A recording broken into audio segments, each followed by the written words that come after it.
Hey YouTube, a couple of weeks ago BurgerKone released GrainBender for the iPad and gave me a copy for review. Initially I was very excited because I haven't had a lot of opportunity to play with granular synthesis. Then I was immediately disappointed because there's no amount of granular synthesis going on in GrainBender at all, not even a grain delay. The name is pretty unfortunate because it detracts from what is still a very unique synth. The Bender part of the name is where it gets all of its character, providing some of the liveliest sounds you're going to find on the iOS.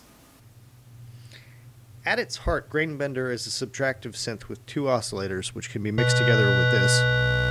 And as you see, that's popping out to make it easily read. And it's got full multi-touch. As you saw, I was pressing a key and playing with a knob, but you can play with multiple knobs at once. And it's got all your usual sorts of waveforms here, as well as a bunch of digital ones. It's got two LFOs which have their own modulations that you can control. So I've got the top one set to play with the mix, and the bottom one is set to play with the pitch and the pulse width. And you also have the mod envelope and amp envelope, which behave as you would expect, with the mod envelope having its own modulation options. So crank up some frequency on this. Let me drop that. It comes with a whole bunch of great effects.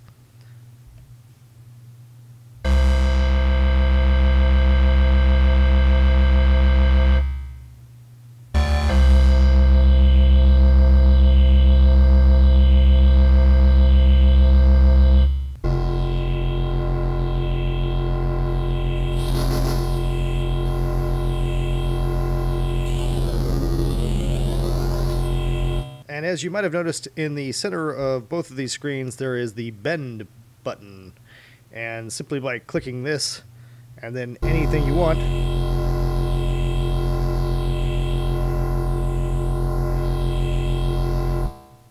it records whatever you've just done.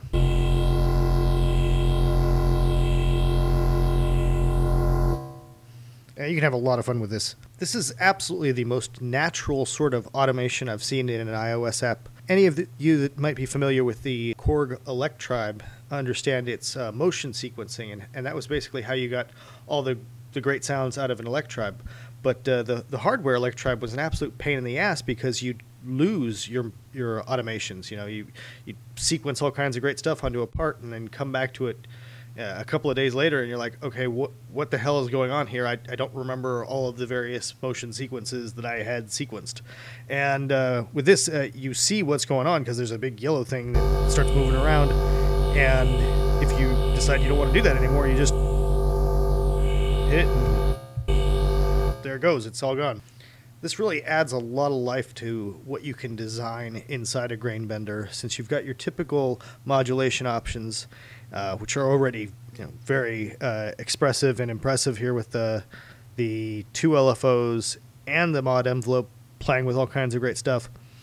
On top of that, listen to how this is changing over time with what we've already got going on. We got the two LFOs, we got the mod envelope that rises up with the frequency of the cutoff and then comes back down, and on top of that we can just start playing around with stuff. I have a lot of fun playing with the waveform here, and you see I can play with that rhythmically. So now we've got multiple layers of rhythms going on within one sound patch.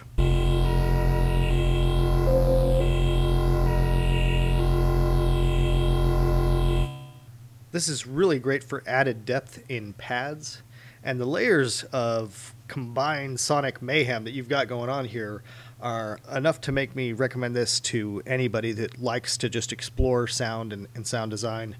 And not just for synthesis in the typical sort of musical sense, but also for sound effects.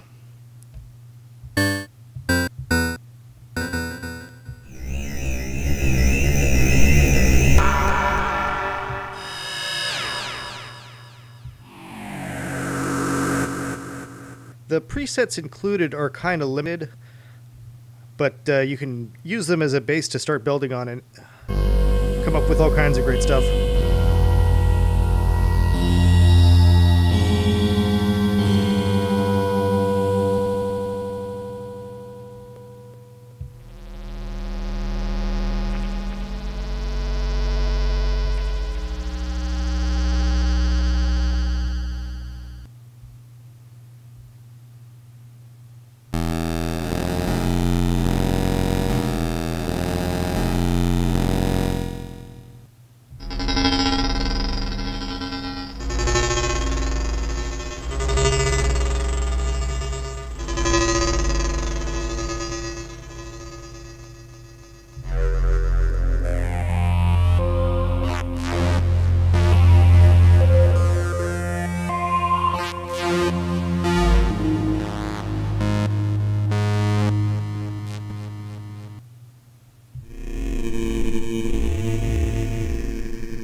Or if you want, both the synth part and the effects part have these random buttons.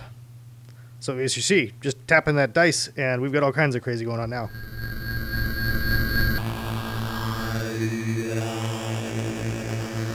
I like that. That's all kinds of gritty, right? Let's change our synth entirely.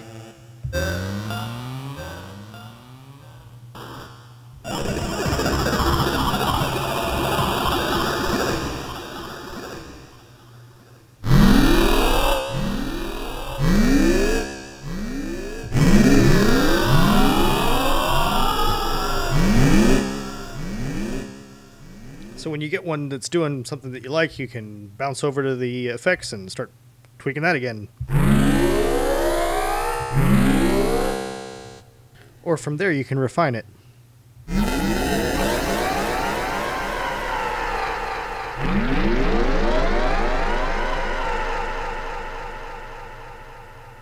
To help you out, there's the info thing here, which has 12 pages of goodies to try to explain all the different details here, and the preset manager as well as a clip manager. So as you see, we've got the record button everywhere, and we can just record anything. Over in clips now we have, which can be exported via AudioCopy or deleted. I had intentionally waited for the 1.1 patch to come out because I knew it was going to include a lot of MIDI. And I had no idea that it was going to include quite this much MIDI, though, because as you see here, every knob on the synth, as well as every knob on the effects, is now usable as a MIDI control change message, as well as obviously the notes. And this goes back and forth, so you can use this controlling hardware and software as well as being controlled by hardware and software. So I've set up a little example here where MIDI notes are going to be sent from Ableton Live to GrainBender, and GrainBender is going to be sending back MIDI CC from its bending options. So as you see, I've got this knob controlling the resonance on a massive instance, and this knob is controlling the LFO and cutoff in an inverted pattern. So this is what GrainBender is sounding like.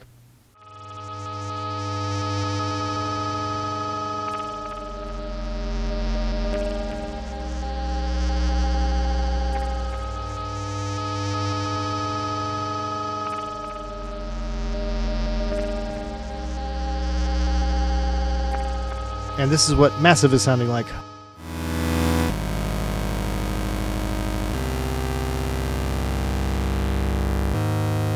And this is them playing together.